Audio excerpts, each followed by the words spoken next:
Subscribe कीजिए हमारे channel नूर रज़ा को और बेल आइकन को प्रेस कीजिए जिससे आपको हमारी न्यू वीडियो की नोटिफिकेशन मिलती रहे। मुझे वो बात याद आती है, सिद्दीक़ अकबर रज़ियल्लाहु तआला अन्हु हुज़ूर पाक सल्लल्लाहु अलैहि वसल्लम के साथ बैठे हैं। हुज़ूर पाक सल्लल्लाहु तआला अलैहि वसल्लम के हाथ में एक प्याला है जिसमें शहद है। आप उसको नोश फरमाना चाहते हैं, मुंह के करीब ले गए, अचानक आपने वापस रख दिया और किसी चीज़ को धक्का दे करके हटाने लगे जैसे कोई मक्खियों को भगाता है, जबकि नबी पाक सल्लल्लाहु अलैहि वसल्लम के जिस्म के करीब कभी कोई मक्खी नहीं आती, लेकिन अनदेखी चीज को आप हटा रहे थे। फिर थोड़ी देर के बाद प्याले को उठाया, फिर थोड़ी देर मुंह के करीब जाते ही वापस रख दिया, फिर किसी चीज को धक्का देकर निकाल रहे थे। तीसरी मर्तबा प्याला उठाया तो सहाबा ने देखा आपकी आंखों से आंसू रवा हैं। हुजूर पाक सल्लल्लाहु तआला अलैहि वसल्लम क्या अश्क बह रहे हैं। तो सहाबा ने पूछा ये क्या मामला है।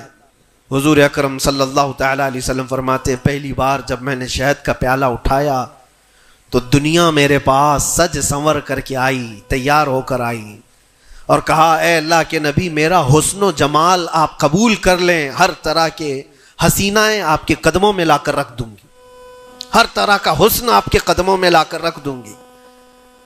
हुजूर फरमाते मैंने धक्का देकर दूर किया कि मुझे तेरे हुस्न जमाल की जरूरत नहीं, दुनिया चली गई। दूसरी बार जब मैंने प्याला उठाया तो दुनिया फिर आई मेरे पास और पूरे ज़रो जवाहरात और दौलत के अंबार लेकर दुनिया ने कहा ऐ अल्लाह के नबी ये कबूल कर लें, आपके कदमों में सोने के महलात और जवाहरात सजा दिए जाएंगे। हुजूर पाक सल्लल्लाहु अलैहि वसल्लम फरमाते मैंने उसको भी धक्का देकर दूर किया, ना तेरे हुस्न जमाल की तरफ मैं रग़बत करूंगा, ना तेरे दौलत व माल की तरफ, मुझे इसकी भी हाजत नहीं। तीसरी बार बहुत इंपॉर्टेंट चीज मैं अर्ज कर रहा हूं, जो कहना चाहता हूं तवज्जो से सुने। हुजूर पाक फरमाते तीसरी बार दुनिया मेरे पास आई और कहा है अल्लाह के नबी, आपने मेरे हुस्न जमाल को भी नहीं कबूल किया, दौलत व माल को भी नहीं कबूल किया, मुझे धक्का देकर दूर किया, लेकिन एक बात है, आपके बाद आपकी उम्मत ऐसा नहीं कर सकेगी, वो दौलत व माल और हुस्न जमाल की तरफ भागेगी और आपको छोड़ देगी। हुजूर फरमाते जब मैंने ये बात सुनी तो मेरे आंसू निकल आए, क्या मेरी उम्मत मुझे छोड़कर इस तरह दूर हो जाएगी। दिल पर हाथ रख करके सोचो है मुसलमानों, क्या आज वो पोजीशन नहीं है। हम इन दो चीज़ों के चक्कर में अपने नबी पाक सल्लल्लाहु अलैहि वसल्लम से कितनी दूर भागे जा रहे हैं। तुमने कभी रातों को तसव्वुर करके देखा कि कितनी रातें ऐसी आई कि मैंने अपने मुस्तफ़ा को याद किया है, तन्हाई में अपने हबीब को याद किया है। उस रसूल का हाल तो ये था, माँ आयशा सिद्दीक़ा फरमाती एक रात ऐसी नहीं गई जिसमें रसूल पाक सल्लल्लाहु अलैहि वसल्लम अपनी उम्मत के लिए दुआ ना करते हो। रात को खड़े होते थे तो पिंडलियों में सूजन आ जाती थी, पैर सूज जाते थे और कसरत से रोते थे अपनी उम्मत के लिए अल्लाह की बारगाह में कि मौला मेरी उम्मत भोली भाली है, उसकी बख्शिश मेरे हवाले कर दे। रब्बी हबली उम्मती, जो न भूला हम गरीबों को रजा। और आज उम्मत का हाल ये है कि साल में एक बार मीलाद करके हम ये समझते हैं हक अदा कर लिया। हर दिन हर रात जो नबी पाक हमें याद करते थे, तो हमने आज वो क्या कर दिया है। यही दो चीजें हैं जो इंसान को अपने मकसद हयात से हटाती हैं, अपने रास्ते से हटाती हैं, दौलत और शबाब, ये हुस्न जमाल। हर नौजवान को देखो इन दो चीज़ों के पीछे भाग रहा है, उसे ये दो चीज़ों की ख्वाहिश है, माल जमा करना है और खूबसूरत औरत को लाना है। और इन दो चीज़ों ने दुनिया में उसको ऐसा गाफिल कर रखा है, ऐसा गाफिल कर रखा है, उसे सोचने का मौका ही नहीं है। जब उसके सामने कहा जाए तेरे नबी पाक की इज्जत की बात आई है, कहा वो देख लेंगे, मौलाना लोग तो है ना, उलमा इकराम अपना काम करेंगे। कल क़यामत के दिन क्या मुंह लेकर के हुजूर की बारगाह में खड़े होगे, किस मुंह से हुजूर की बारगाह में खड़े होगे कि मेरी सिफारिश फरमा दें अल्लाह के नबी। किस मुंह से हुजूर की बारगाह में आएंगे कि अल्लाह के नबी मेरी शफाअत कर दे। क्या इस बात का एहसास नहीं सताता कि अल्लाह के नबी अगर मुझे पूछें तो उसी जगह से आता है जहां रोज मुझे गालियां दी जाती थी और तू सुन करके कबाब खाया करता था, तू रोजाना अपनी मस्तियों में मस्त था। उठो वो गर न हश्र न होगा फिर कभी, دوڑو کہ زمانہ چھال اپنی چل گیا. آج تمہیں میں جگانے آیا ہوں اور بیدار کرنے آیا ہوں.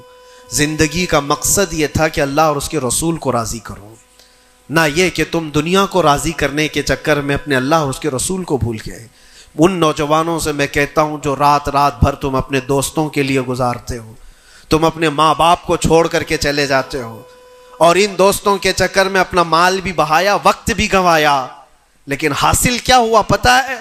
قرآن میں 19ویں پارے میں اللہ تعالیٰ فرماتا ہے بہت سارے ایسے لوگ ہوں گے جو صرف اس لیے دوزخ میں جا رہے ہوں گے کہ ان کے دوست برے تھے.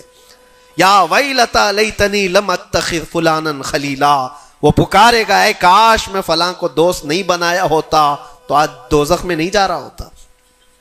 بہت سارے ایسے لوگ، اور جن کے لیے تم نے زندگی پوری اجاڑ دی، وہ کب تک کے لیے آئے تمہارے پاس؟ کب تک کے لیے؟ کیا تمہارے جنازے کے کندھا دینے کے بعد ختم ہو گئی بات؟ کون تمہاری قبر میں آتا ہے؟ کون تمہارے قبر کے حالات دیکھتا ہے؟ کون ہے جو حشر میں تمہارے معاملات کی سفارش کرتا ہے؟ ہے کوئی نوجوان دوست تمہارے لیے مددگار؟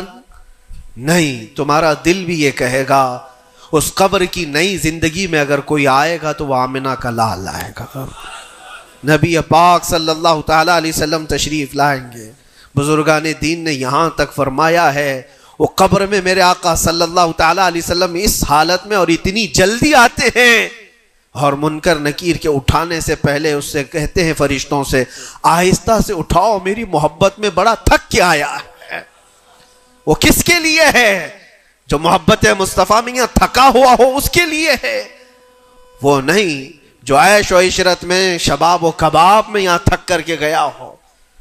وہاں پر بھی بزرگوں نے فرمایا قبر میں حضور پاک صلی اللہ تعالیٰ علیہ وسلم کچھ لوگوں کی، کچھ مومنین کی قبر میں ایسے بھی حالات ہوں گے کہ جب فرشتے اس کو اٹھا کر جھنجھوڑ کر پوچھ رہے ہوں گے بتا ان کے بارے میں کیا کہتا تھا دنیا میں، حضور اپنا چہرہ پھیر لیں گے. حضور فرماتے ہیں خبردار میری طرف مت دیکھنا، اس لیے کہ دنیا میں تجھے میرا چہرہ پسند نہیں تھا. جس کو پسند کرتا تھا اس کو آج بلا لے. تمہارے پاس کوئی اور آپشن رہ جائے گا قبر میں بلانے کے لیے کسی کو؟ اپنی زندگی کا مقصد سمجھ لو. جتنے لوگ ڈائیورٹ کرتے ہیں ادھر ادھر ان کی طرف توجہ نہ کرو. کبھی آپ گاڑی چلا رہے ہو، جو لوگ گاڑی میں بیٹھے ہو ان کو اچھی طرح سے معلوم ہونا چاہیے.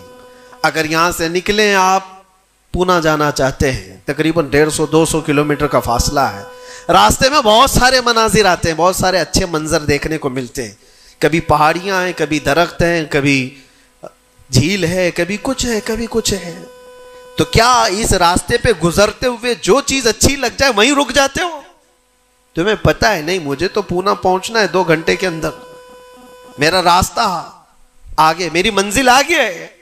جتنے درخت آئے خوبصورت دیکھ لیا چل پڑا، پہاڑ آئے دیکھ لیا چل پڑا. دنیا کا سفر ایسی ہے جتنی چیزیں شہوتیں تمہیں اپنی طرف بلاتی ہیں، اگر نظر پڑ گئی تو نیچے کرو اور آگے بڑھ جاؤ. تمہاری منزل یہ شہوتیں نہیں ہیں، تمہاری منزل تو اللہ کے نبی کے ساتھ جنت میں جانا ہے. تمہاری منزل وہ ہے. اور جو اپنی منزل کو نہیں پہچانا ہے وہ یہیں پر ڈائیورٹ ہو کر کے رہ جاتا ہے.